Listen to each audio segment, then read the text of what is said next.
नमस्कार देवियों और सज्जनों, व्यालोक वाणी में आप सभी का स्वागत है। हमारे साथ हैं आप सभी के सुपरिचित हमारे अग्रज प्रारब्ध के संपादक अवनीश पीएन शर्मा जी।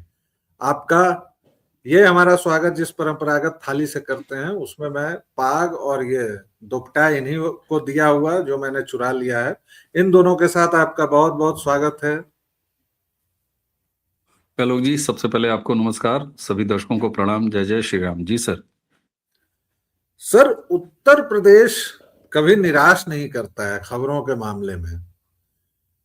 कल परसों हमने बात की, जो एक शंकराचार्य खुद को घोषित करते हैं, बहुत विवादित हैं, अभिव्यक्तेश्वरानंद पर हमने पूरी जाली जो है सब कुछ साफ कर दी। और आज हम बात करेंगे एक ऐसे ही मामले की, धर्मांतरण के मामले की। छांगुर का नाम सबने सुना है, जिहादी छांगुर का। और अभी हाल में मिर्जापुर में जिम जाने वाले लोगों के लिए बुरी खबर आई। खासतौर से हमारी हिंदू महिलाएं जो जिम करने जाती हैं, वजन वजन बढ़ाती हैं और डोले शोले बनवाती हैं। अधिकांशतः जिम में ट्रेनर जो होते हैं वो जिहादी होते हैं, यह आप सभी को पता है। और इस मामले में भी जिहादी का जिम था और एक दो नहीं 7 लोग उसमें पकड़े गए हैं। धर्मांतरण और ब्लैकमेल दोनों रैकेट का खुलासा हुआ है। मुख्य आरोपी इमरान खान को दिल्ली एयरपोर्ट से गिरफ्तार किया गया जब वह दुबई भागने की कोशिश कर रहा था। तो सोचिए कि पैसा कितना है, कहां से आ रहा है, कैसे आ रहा है, क्या जा रहा है। 7 लोगों की गिरफ्तारी हो चुकी है और 5 जिम सील किए जा चुके हैं। और इस पूरे मामले की शुरुआत कैसे हुई कि 2 युवतियों ने आरोप लगाया कि जिम ट्रेनर उनके आपत्तिजनक वीडियो बना रहे हैं। जब वो वीडियो देखे गए तो एक से दूसरी बात, दूसरी से तीसरी बात खुलती चली गई। अवनीश जी, सूचना के नाम पर, खबर के नाम पर जो कहना था वो मैंने कह दिया। विश्लेषित कैसे करें? धर्मांतरण विरोधी कानून है, योगी आदित्यनाथ जैसे लॉ एंड ऑर्डर के पक्के मुख्यमंत्री हैं, पुलिस तेज है, कितने एनकाउंटर हो चुके हैं, कितनी चीजें हो चुकी, लेकिन धर्मांतरण का कोड है कि जाता ही नहीं। छांगुर के बाद अब ये, इसको कैसे समझें? सूचना और खबर तो मैंने दे दी दर्शकों को, बाकी आप ठीक बताएं। सर। जी ठीक सर। वाकई आपने कहा कि सूचना और खबर आपने दे दिया है, तो अगर इसकी हम लोग पुलिस डायरी पढ़ लेना तो उससे हमको हासिल क्या होने वाला है? कुछ हासिल नहीं होने वाला है। इसलिए थोड़ा अटपटा लगेगा दर्शकों को। मैं मालिक फैजल, जहीर, शादाब, इसके साथ जो 5 और हैं, मैं इन पर कोई बात नहीं करना चाहूंगा, क्योंकि कोई फायदा नहीं है, आपको कुछ भी हासिल नहीं होना है। दरअसल कानून तब आता है जब अपराध हो जाता है, तो उस किए गए अपराध की सजा मिले, इसलिए कानून में प्रोविजन होते हैं। अगर कानून बना देने से ही उस अपराध के तहत आने वाले जितने भी, उस प्रोविजन के तहत आने वाले जितने भी क्रिमिनल ऑफेंसेस हैं, वो सब बंद हो जाने चाहिए। हो जाना चाहिए ना भाई। छांगुर को आपने क्रैकडाउन कर लिया तो उसके बाद धर्मांतरण का इस तरह का मामला बंद हो जाना चाहिए। लेकिन वो तो चारबाग, लखनऊ में जो केजीएमयू है, जो मेडिकल यूनिवर्सिटी है, वो तो वहां भी मौजूद पाया जा रहा है, चाहे लव जिहाद हो चाहे धर्मांतरण हो। और लव जिहाद वो एक्टिविटी है, असल मकसद तो धर्मांतरण है। तो ये तो इंटर रिलेटेड चीजें हैं ना। इसलिए मैं इसके बारे में बहुत ज्यादा बात नहीं करूंगा कि देखिए देखिए फिर ये मजहबी। अरे भाई, इनसे और आप क्या उम्मीद करेंगे? छांगुर के बाद, अलफला के बाद, इस तरह की चीजें तो आपको हमेशा मौजूद मिलेंगी। लेकिन हाँ, कुछ चीजों पर मैं बात करना चाहूंगा। मैं बात ये करना चाहूंगा कि जिस जिम जिसका के नाम है बी फिट, उस जिम के संचालक कौन है? वो नकहरा, मिर्जापुर के इलाका नकहरा में मौजूद है, और उसके संचालक हैं, मालिक हैं शंकर गिरी। बात इस पर करूंगा मैं। और जैसे जैसे पुलिस इन्वेस्टिगेशन आगे बढ़ रही है, इन 5-6 जिम में जो इन्वेस्टमेंट है वो मिर्जापुर के बड़े धनाढ्य लोगों ने, व्यवसायियों ने किया है। शंकर गिरी साहब उनमें से एक हैं, और भी नाम अभी आएंगे, इसलिए मैं अपनी तरफ से नाम नहीं ले रहा हूं। अब मैं एक चीज पर चलता हूं, पुलिस डायरी में पढ़ूंगा थोड़ा सा। जो शिकायत कर रही हैं, जिनकी शिकायत पर ये पूरा नेटवर्क क्रैक हुआ है, मैं उन्होंने जो तहरीर में लिखा है ना, मैं तुर्की ब तुर्की, लाइन ब लाइन, शब्दतः जरा मैं उसको पढ़ रहा हूं, और तब मैं उस तरफ चलने का प्रयास करूंगा, और हम सब चलेंगे अगले 7-8 मिनट में, कि दरअसल ये बीमारी है कहां, इलाज होना कहां है, इलाज किसका होना है। बी फिट में जाने वाली लड़की अपनी तहरीर में लिखती क्या है, जरा सुनिएगा ध्यान से। मैं बी फिट जिम जाती थी, वेरी गुड। आपने अभी जो अपने इंट्रो में कहा डोले शोले बनाते हैं, जाती हैं, तो मैं इसे कोई आपत्तिजनक नहीं मानता। उनको हक है, डोले शोले बनाने का भी हक है, उनको जिम में जाके रील बनाने का भी हक है, सब है। हम लोग कहीं जाते हैं कॉन्फ्रेंसेस में, गोष्ठियों में, तो 5 ठो सेल्फी हम लोग भी मारते हैं, नहीं तो किसी दूसरे से तस्वीर उतरवाते हैं, और फिर फलाने जगह परिचर्चा में उपस्थित रहने का काम किया गया, ऐसा करके हम लोग भी अपने सोशल मीडिया पे डालते हैं। ठीक है, उस पर एक अलग बात है, वो नैतिकता अलग है कि रीलबाजी क्या, इन टोटलिटी कुछ भी एब्सोल्यूट में गलत नहीं होता, मैं ऐसा मानता हूं। बच्चियों के जिम जाने के बिल्कुल खिलाफ मैं नहीं। क्यों? क्योंकि मैं खुद एक बच्ची का पिता हूं, और मेरी बच्ची भी जिम जाया करती है। लीजिए, यहां से शुरू करता हूं। अब आते हैं, पीड़िता ने क्या लिखा है।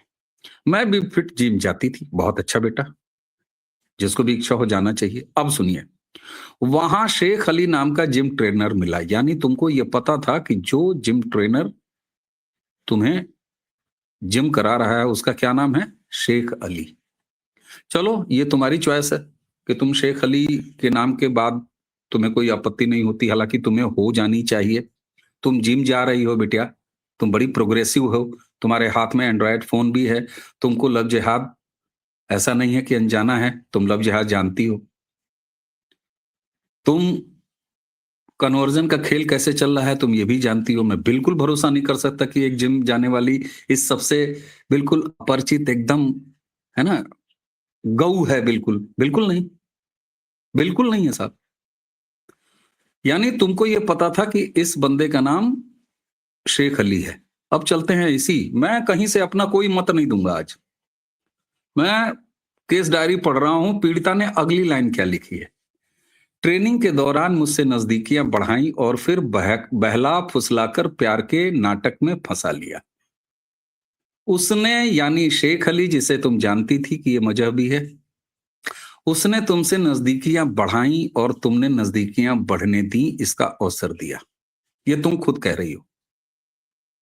और फिर बहला फुसलाकर प्यार के नाटक में फंसा लिया। उसने इतना शानदार नाटक किया और तुम इतनी भोली भेड़ थी कि तुमने अपने आप को उसके नाटकवा में फंसा दिया, फंस गई तुम उसके नाटक में। अब आगे बढ़ते हैं, ये पीड़िता क्या कहती है।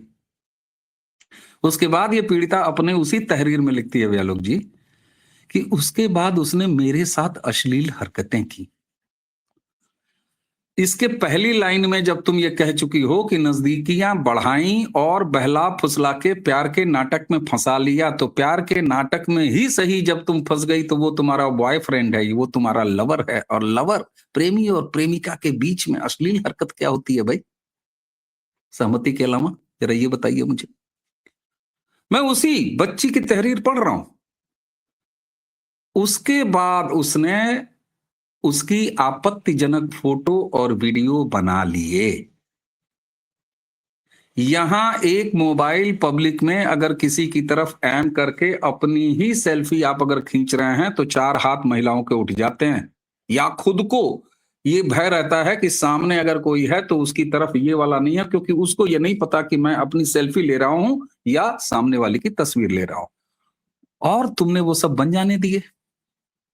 आहा, कितनी सीधी बच्ची हो तुम यार।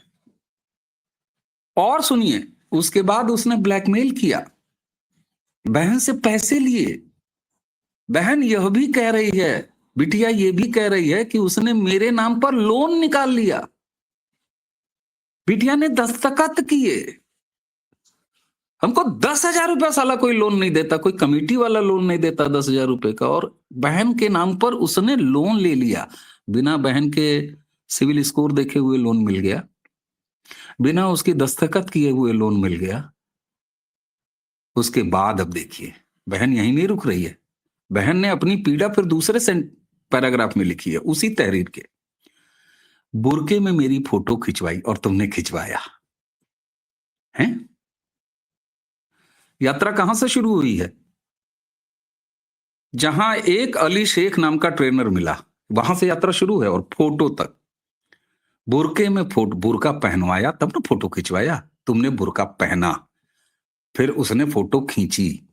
और सुनिए इंस्ट्रक्शन, पांचों समय नमाज पढ़ने को कहा। तुमने पढ़ा नहीं पढ़ा ये नहीं पता। कई बार उसने मेरी बुरके में फोटो खिंचवाए और घर पर पांचों वक्त नमाज पढ़ने को कहा। मुझे दरगाह ले गया, तुम गई, कलमा पढ़वाकर धर्मांतरण करवाया। तुमने कलमा पढ़ा, अपना धर्म बदला। विवाद करने पर गाली गलौज, तुम पिटती भी रही। जान से मारने की धमकी, वो तुम्हें तुम्हारी हत्या करने की धमकी भी देता रहा, और वीडियो वायरल करने की धमकी। यहां पर एक बात आ जाती है कि लोक लाज का भय। तो लोक लाज का भय मैं मानता हूं, लेकिन अब मैं इन पांचों सातों इस पूरे धर्मांतरण के नेटवर्क को एड्रेस करना चाहूंगा। यहां वो कौन से पारिवारिक और सामाजिक संस्कार हैं जो अली शेख नाम के जिम ट्रेनर को पहचानने के बाद, उसकी नजदीकियां बढ़ाने के बाद खुद उसके नजदीक होती जाती हैं, उसके बाद प्रेम के जाल में फंस जाती हैं, अश्लील हरकत करवा बैठती हैं, ब्लैकमेल भी होती हैं, पिटती भी हैं, और ये तमाम करती हैं। सर कानून तो है, और कानून अपना काम अब कर रहा है, लेकिन वो कानून अपना काम कब कर रहा है? जब अपराध हो चुका। ये अपराध रुकेंगे क्या? ये अपराध तब तक नहीं रुकेंगे जब तक हमारे हिंदू घरों की बेटियां अली शेख से चैतन्य और अलर्ट नहीं होंगी। जब तक ये समाज एक समाज के रूप में, उसके माता पिता एक गार्जियन के रूप में ये संस्कार नहीं डालेंगे कि पहले तो तुम्हें मजहबियों के जिम में जाना नहीं है, अगर जाना है तो अली शेख जब तुमने एक बार जान लिया तो उसके प्रेम जाल में फंसना नहीं है। और एक चीज जान लीजिए, दुनिया में कहीं भी कोई एक भी घटना बिना सामने के, मैं अगर ये केवल एक शारीरिक दुष्कर्म की बात की घटना होती तो वो हो सकती है, कोई वैशी दरिंदा फांस में ले ले और वो बलपूर्वक कोई ऐसा अत्याचार कर ले। मैं जानबूझ के वो शब्द नहीं बोल रहा हूं, क्योंकि यूट्यूब आपको पता है दर्शक कि कुछ ऐसे शब्द हैं जिस पर वो आपत्ति करता है। सवाल इस पर उठना चाहिए कि हमने परिवार की अपनी जो इकाई है उसका क्या किया। एक माँ बाप के रूप में उसकी बेटी किस जिम में जा रही है उस पर ध्यान गार्जियंस ने क्यों नहीं रखा। मैं हेलीकॉप्टर पेरेंटिंग की कभी बात नहीं करता, लेकिन मैं सिर्फ इतना कहता हूं कि क्या आपने अपनी बच्चियों से इतना संवाद स्थापित किया है? नई शिक्षा नीति हमारी ये कहती है कि आप बच्चियों को सैनिटरी पैड्स के बारे में बता रहे हैं, आप बच्चों को जो कक्षा 5 की, आपको पता है कि मेरी पत्नी एकेडमिक फील्ड से है, आपकी भी पत्नी है, तो आप पता करिए कि चाहे वो प्राथमिक के बच्चियां हों, चाहे वो जूनियर की बच्चियां हों, उसी लेवल से सैनिटाइजेशन और उसके साथ साथ जो मातृत्व या जो महिलाओं से या जो बच्चियों के साथ चाहे पीरियड्स हों, चाहे तमाम चीजें और हों, यहां तक कि यौन अपराधों के बारे में भी आपको बताया जा रहा है। लेकिन आप मुझे ये बताइए, योगी जी की पुलिस और योगी जी का कानून, या धर्मांतरण पर आप कोई और भी कानून, अभी मैं उस पर भी बात करूंगा, लेकिन क्या ये समाज की नपुंसकता नहीं है? क्या एक परिवार का बिखरना नहीं है? क्या हम अपने बच्चों में संस्कार नहीं दे पा रहे हैं? ये कमी नहीं है हमारे अंदर? वरना आप ये बताइए, दुनिया का पहला जब मृत्युदंड का कानून बना उसी दिन से सारे अपराध समाप्त हो जाने चाहिए ना, जिनमें भी मृत्युदंड का प्रोविजन है, लेकिन एक भी अपराध समाप्त हुआ क्या? तो मुझे लगता है व्यालोक जी कि जब हम समाधान की बात करते हैं तो लाख छांगुर पैदा होते रहेंगे, आप नहीं रोक सकते, क्योंकि इनके वर्ल्ड वाइड मंसूबे साफ हैं। इनका जिहाद हर हाल में चलता है, कहीं बम बन के फटेंगे, कहीं सॉफ्ट करेंगे। हमने इतिहास में देखा है सूफीगिरी क्या थी। सूफीगिरी एक दूसरा सॉफ्ट काइंड ऑफ इस्लाम का एक चरित्र था, जिसको यही लव जिहाद, नाचना गाना, ये सब कर करा के औली मियां करके आपके बीच में घुसे हैं। तो साहब इकाई का दोष है, परिवार के रूप में गार्जियंस का दोष है, हमारे समाज का दोष है। हम शत्रुबोध और शत्रु की पहचान ये सिखाने में असफल हो रहे हैं। जब तक हम ऐसा करेंगे तब तक एक मिर्जापुर, एक छांगुर नहीं, लाखों छांगुर। और एक चीज और बात, आपने एक बात कही, अब न जाने वो व्यंग में कहा या कैसे कहा, आपने कहा कि उत्तर प्रदेश कभी खबरों में निराश नहीं करता। तो भाई साहब, 25 करोड़ आबादी वाला प्रदेश है और भारत का अगर सबसे बड़ा कोई सैंपल साइज हो सकता है तो उत्तर प्रदेश है। तो जो कुछ उत्तर प्रदेश में हो रहा है, मत चौंकिए कि वो आपके आसपास नहीं हो रहा है, या देखने वाले एक एक दर्शक के शहर में, उनके गांव में, उनके कस्बों में ये नहीं हो रहा है, पूरी दुनिया में हो रहा है सब। तो मुझे लगता है कि हमें इस तरफ चर्चा करनी चाहिए, क्योंकि समाधान वहीं से निकल के आना है। हमारी बच्चियां चैतन्य क्यों नहीं हैं, ये जानते हुए मैंने जानबूझ के ये स्टेप जरा डिटेल में पढ़ा कि वो सब कुछ खुद लिख रही हैं। और अंत में जो राइट। वे कह रही हैं कि ब्लैकमेल करने की धमकी, वहां मैं मानता हूं कि लोक लाज का भय आता है, लेकिन वो अंत में आया है। सबसे पहले कहां, अली शोहराब नाम का जिम ट्रेनर, उसके बाद फिर नाटक, फंसना, सेल्फी, बुर्का, नमाज, कलमा पढ़ना, ये सब हो ये चुका है बिटिया, तब लोक लाज आता है। ये आपने इतने विस्तार से बता दिया कि इस पर बाकी मुझे नहीं लगता कि और विस्तार से कोई प्रश्न या सवाल पूछने की जरूरत है। चिंता का विषय जरूर है दर्शकों की एक इकाई। देखिए, हिंदुत्व की सबसे मजबूत इकाई क्या है? परिवार है, हमारा परिवार है। और उस परिवार नामक इकाई पर हमेशा से हमले हुए हैं, और दुखद बात यह है कि 21वीं सदी में हम उस हमले से टूट रहे हैं। हमारे संयुक्त परिवार विलोपित हो गए, न्यूक्लियर फैमिली में हम लोग जा रहे हैं। और जितने महानगर है वहां देखिए, तलाक नाम का शब्द जो हिंदुओं के बीच बहुत घृणित था, किस तरह अचानक से उसकी संख्या बढ़ गई है। उसी तरह माँ बाप दोनों कमाने में लगे हुए हैं, बिटिया को काम नहीं मिल रहा है, बिटिया से कोई ढंग से बात नहीं कर रहा है। वैसे में अगर कोई छांगुर, बांगुर या असलम, जावेद उससे केवल दो शब्द मीठे बोल देता है तो उसको लगता है कि अरे, मेरे परिवार में कोई नहीं सुन रहा है लेकिन ये लोग तो सुन रहे हैं। वहां से भी शुरुआत होती है। और जैसा कि अवनीश जी ने कहा, हम सभी दोषी हैं, हमारी पीढ़ी का हर एक आदमी मुलजिम है, हम सभी रॉटन टू द कोर हैं। लेकिन इस सवाल के साथ आप सभी को छोड़े जाता हूं कि आखिर ये क्या बात है कि उत्तर प्रदेश जैसे लॉ एंड ऑर्डर वाले राज्य में लगातार एक के बाद एक ऐसी खबरें आ रही हैं। केजीएमयू का इतना बड़ा कांड है और उस कौन है? वाइस चांसलर ने सारे नियमों को ताक रखकर किसी को ओएसडी बना दिया है, अब्बास नामक। वाइस चांसलर हिंदू ही तो है। तो जाहिर है दिक्कत हम में है, हम लोगों में है। आप लोगों ने व्यालोकवाणी को जितना स्नेह और प्रेम दिया है, प्लीज देते रहिए। हमें आपकी स्नेह की वर्षा में भीगना बड़ा अच्छा लगता है। आपको ये भी पता है कि मेरा पहला सबसे पुराना अड्डा है प्रारब्ध, जिसके संपादक हैं अवनीश पीएन शर्मा जी। प्रारब्ध को भी आपने खूब स्नेह और प्रेम दिया है, बरकरार रखिए। और अवनीश भाई, आपका बहुत बहुत धन्यवाद। आपको मैंने अचानक दोपहर के काम से उठा लिया, लेकिन आपने समय दिया हमें।